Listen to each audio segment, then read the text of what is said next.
Kolyma is a region located in the Russian Far East. It is bounded by the East Siberian Sea and the Arctic Ocean in the north and the Sea of Okhotsk to the south. The region gets its name from the Kolyma River and mountain range, parts of which were not discovered until 1926.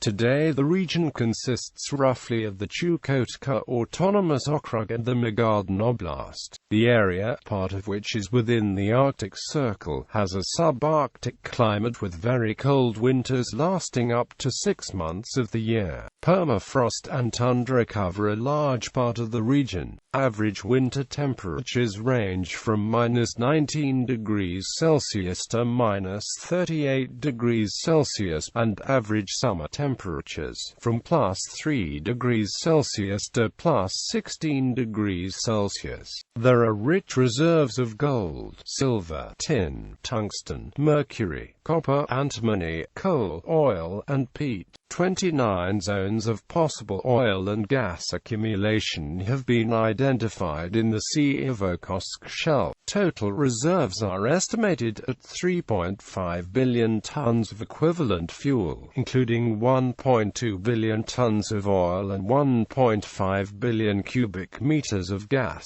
The principal town, Magadan, has nearly 100,000 inhabitants and is the largest port in northeastern Russia. It has a large fishing fleet and remains open year-round thanks to icebreakers.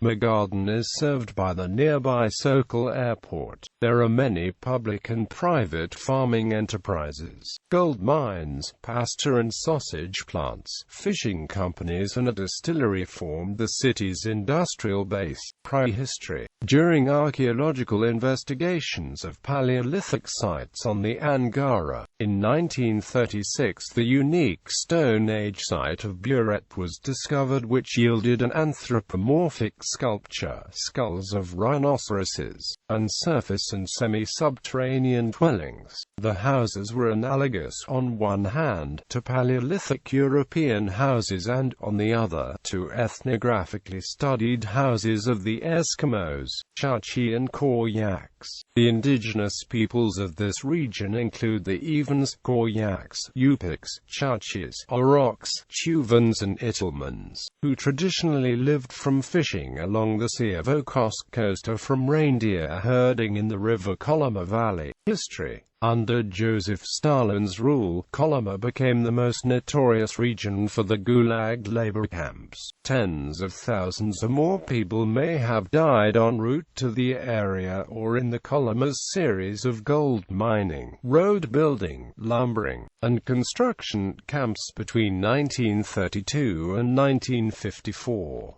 It was Kolyma's reputation that caused Alexander Solzhenitsyn, author of the Gulag Archipelago, to characterize it as the pole of cold and cruelty in the Gulag system. The Mask of Sorrow monument in Magadan commemorates all those who died in the Kolyma forced labor camps, and the recently dedicated Church of the Nativity remembers the victims in its icons and stations of the camps.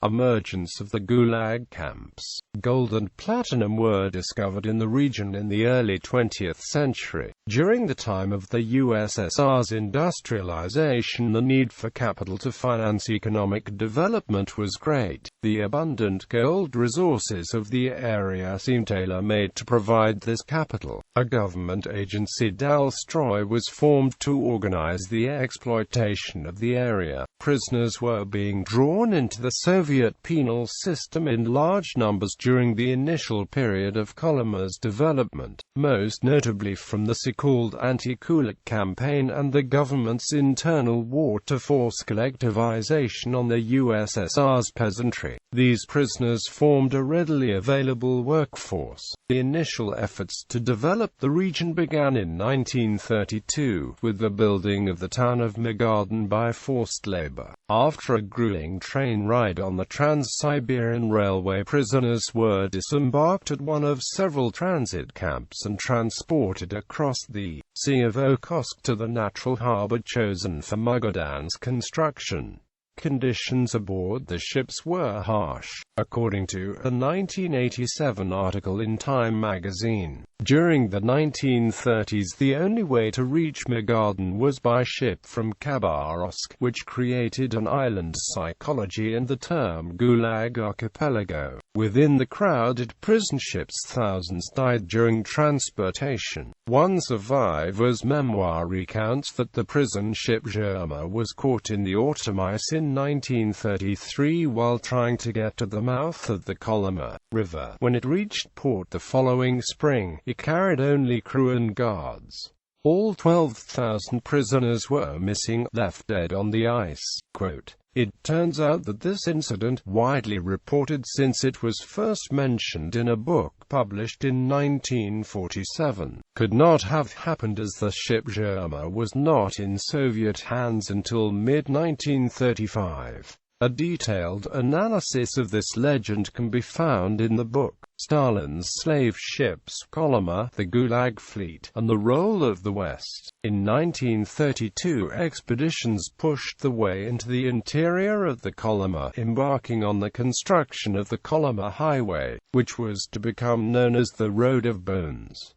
Eventually, about 80 different camps dotted the region of the uninhabited taiga. The original director of the Kolyma camps was Eduard Berzin, a Cheka officer. Berzin was later removed and shot during the period of the Great Purges in the USSR. The Arctic camps in 1937, at the height of the purges, Stalin ordered an intensification of the hardships prisoners were forced to endure. Alexander Solzhenitsyn's novel quotes Camp Commander Naftali Frankel as establishing the new law of the archipelago. "We have to squeeze everything out of a prisoner in the first 3 months. After that we don't need him anymore." The system of hard labor and minimal or no food reduced most prisoners to helpless goners. Conditions varied depending on the state of the country. Many of the prisoners in Kolyma were academics or intellectuals. Among them was Mikhail Kravchuk, a Ukrainian mathematician who by the early 1930s had received considerable acclaim in the West. After a summary trial, apparently for not being willing to take part in the accusations of some of his colleagues, he was sent to Kolyma where he died in 1942. Hard work in the Soviet labor camp, harsh climate and meager food, poor health as well as accusations and abandonment by most of his colleagues, took the toll. Kravchuk perished in Magadan in eastern Siberia, about 4,000 miles from the place where he was born. Kravchuk's last article had appeared soon after his arrest in 1938. However, after this publication, Kravchuk's name was stricken from books and journals. The prisoner population of Kolyma was substantially increased in 1946 with the arrival of thousands of former Soviet powers liberated by Allied forces, or the Red Army at the close of World War II. Those judged guilty of collaboration with the enemy frequently received 10 or 25-year prison sentences to a gulag, including Kolyma. There were, however, some exceptions. Elia Thermin, an inventor, was rumored to have been seized by Soviet agents in the United States and forced to return to the Soviet Union, but actually returned voluntarily. He was, on Joseph Stalin's order, imprisoned at Butka and later sent to work in the Kolyma gold mines. Although rumors of his execution were widely circulated, Thermin was, in fact, put to work in a Sharashka, a secret research laboratory, together with other scientists and engineers, including aircraft designer Andrei Tupolev and rocket scientist Sergei Korolev. The Soviet Union rehabilitated Thermin in 1956. The Kolyma camps were converted to free labor after 1954, and in 1956 Nikita Khrushchev ordered a general amnesty that freed many prisoners. It is estimated that from 1930 to the mid-1950s, 250,000 to over 1 million people were killed at the camp. Dalstroy officials Dalstroy was the agency created to manage exploitation of the Kolyma area, based principally on the use of forced labor. In the words of Azerbaijani prisoner Ayyub Bagharov, the entire administration of the Dalstroy, economic, administrative, physical and political, was in the hands of one person who was invested with many rights and privileges. The officials in charge of Dalstroy, i.e., the Kolyma Gulag camps, were Eduard Petrovich Berzin (1932–1937), Karp Alexandrovich Pavlov (1937–1939), Ivan Fedorovich Nikoshev (1940–1948), Ivan Grigorovich Petrenko (1948–1950), I.L. Mitrikov. From 1950 until Dalstroy was taken over by the Ministry of Metallurgy on 18 March 1953. Calendar of historical events. A detailed calendar of events. 1928–1929 Gold mines established in the Kolyma River region. Commencement of regular mining operations. The 13th of November 1931, establishment of Dalstroy. The 4th of February 1932, Eduard Berzin, manager of Dalstroy, arrives with the first 10 prisoners. 1934, the headcount increases to 30,000 inmates. 1937, the number of inmates increases to over 70,000, 51,500 kilograms of gold mined. June 1937, Stalin reprimands the Kolyma commandants for their undue leniency towards the inmates. December 1937, Berzin is charged with espionage and subsequently tried and shot in August 1938. March 4, 1938, Dalstroy is put under the jurisdiction of NKVD, USSR. December 1938, Osip Mandelstam, an eminent Russian poet, dies in a transit camp en route to Kolyma. 1939, number of inmates now 138,200. The 11th of October 1939, Commandants Pavlov and Stepan Garanin sacked from the posts. Garanin subsequently shot. 1941, head count of inmates reaches 190,000.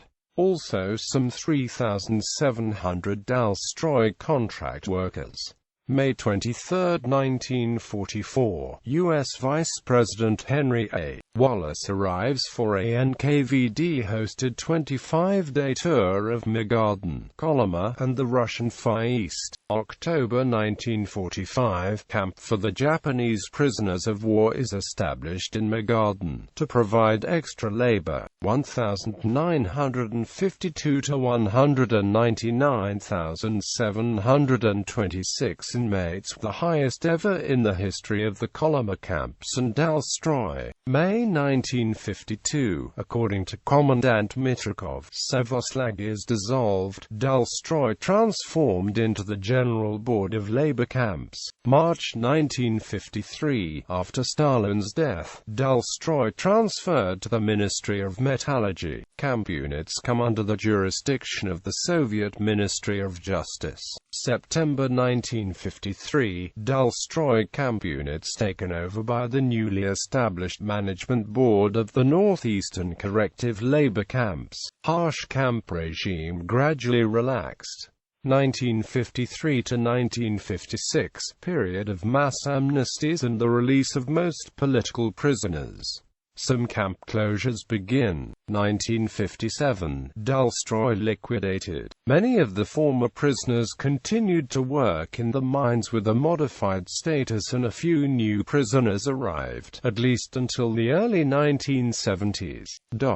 Post-Dalstroy developments. The Chukotka Autonomous Okrug site provides details of developments after the official closure of the camps. In 1953, the Magadan Oblast was established. Dalstroy was transferred to the jurisdiction of the Ministry of Metallurgy and later to the Ministry of Non-Ferrous Metallurgy. Industrial and economic evolution. Industrial gold mining started in 1958, leading to the development of mining settlements, industrial enterprises, power plants, hydroelectric dams, power transmission lines and improved roads. By the 1960s, the region's population exceeded 100,000. With the dissolution of Dalstroy, the Soviets adopted new labor policies. While the prison labor was still important, it mainly consisted of common criminals. New manpower was recruited from all Soviet nationalities on a voluntary basis, to make up for the sudden lack of political prisoners. Young men and women were lured to the frontier land of Kolyma with the promise of high earnings and better living. But many decided to leave. The region's prosperity suffered under Soviet liberal policies in the end of the 1980s and 1990s, with a considerable reduction in population, apparently by 40% in Magadan.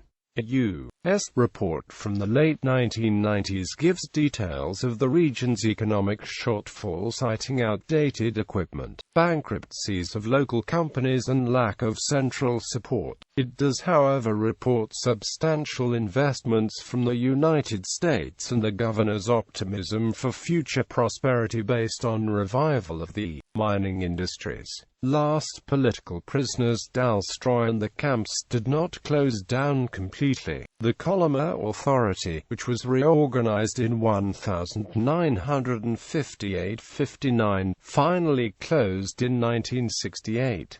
However, the mining activities did not stop. Indeed, government structures still exist today under the Ministry of Natural Resources. In some cases, the same individuals seem to have stayed on over the years under new management. There are indications that the political prisoners were gradually phased out over the years, but it was only as a result of Boris Yeltsin's far-reaching reforms in the 1990s that the very last prisoners were released from Kolyma. The Russian author Andrei Amalrik appears to have been one of the last high-profile political prisoners to be sent to Kolyma. In 1970, he published 2 books, Will the Soviet Union Survive Until 1984?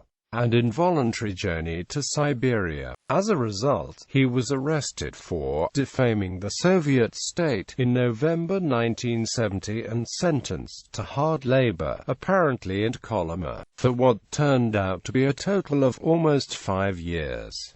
Accounts of the Kolyma Gulag camps. A detailed description of conditions in the camps is provided by Varlam Shalamov in his Kolyma Tales. In Dry Rations he writes, "Each time they brought in the soup, it made us all want to cry.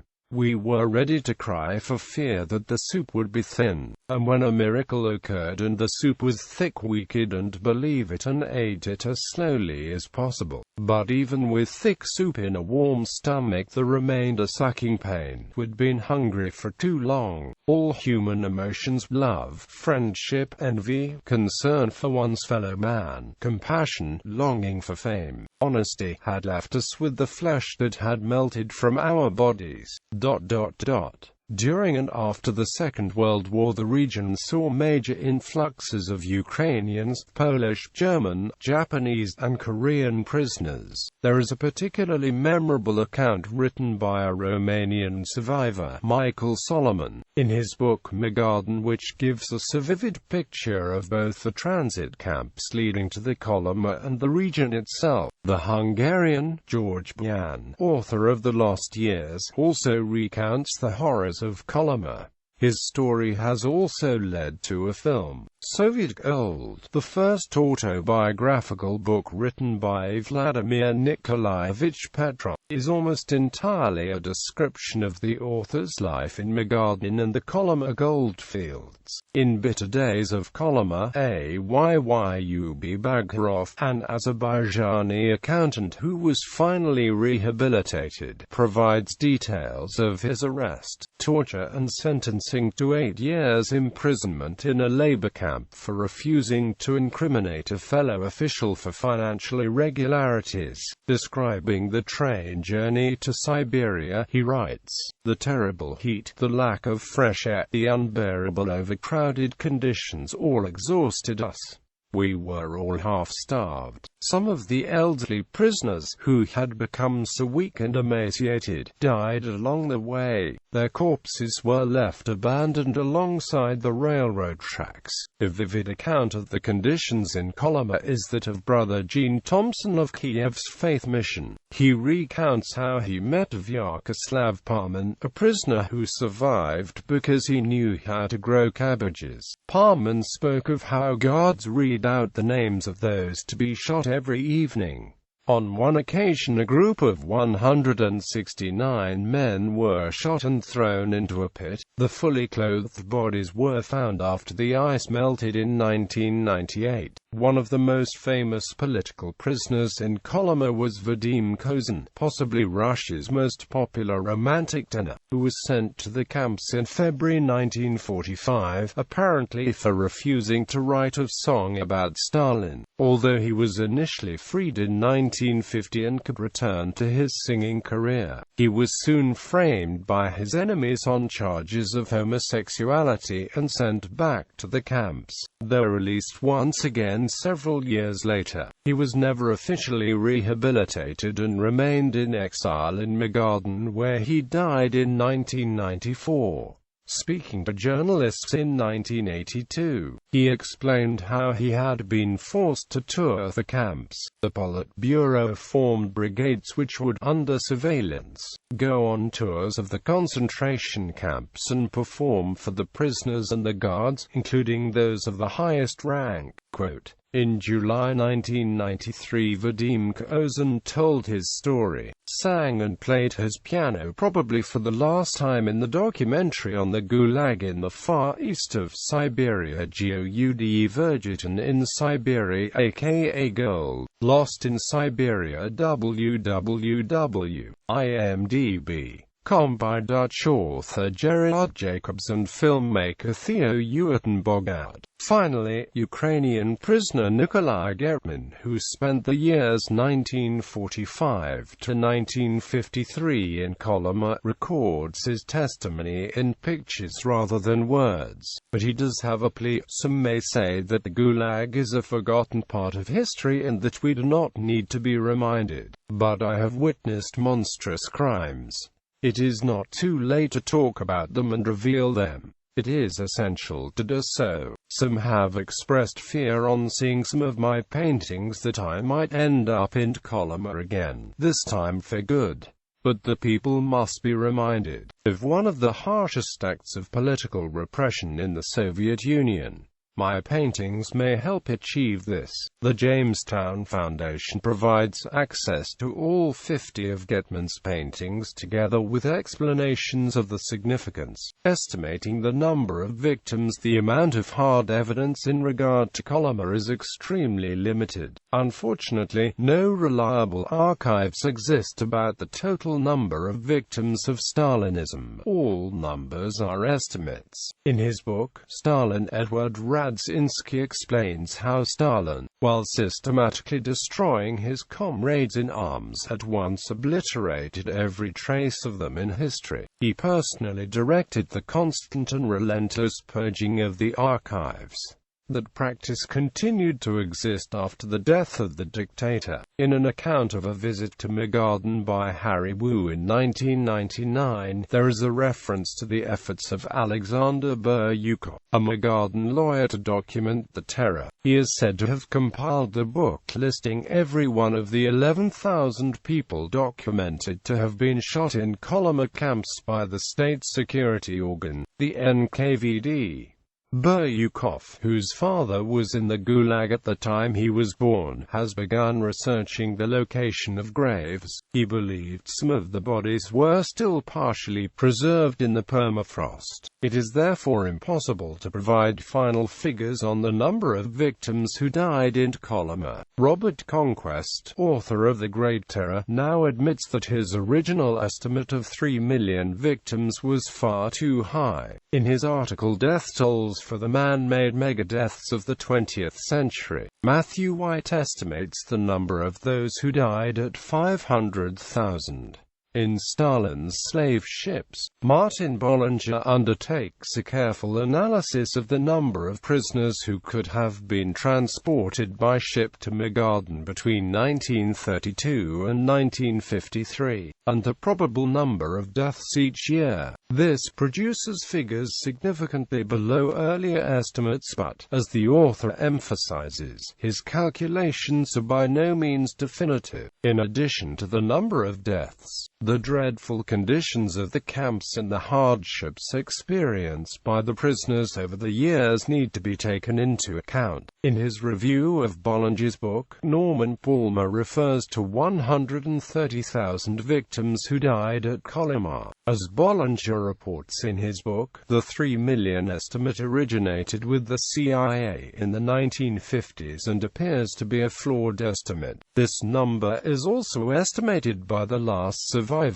Anne Applebaum, a Pulitzer Prize winner, carried out an extensive investigation of the gulags, and explained in a lecture in 2003 that it's extremely difficult not only to document the facts given the extent of the cover-up but to bring the truth home. Ecology. This ecoregion encompasses the drainages of Arctic rivers from the Indigirka River eastward to Chornskaya Guba Bay. In the west, the Indigirka River drainage is separated from the Kolyma River and Yana rivers by the spurs of the Polesny Kriage Range and the Cherskogo Range. Paleoecology. During the Pleistocene, this part of Beringia, the ecology was quite different than now, with the extinct woolly mammoth and the woolly rhinoceros present. The polar bear most likely evolved here.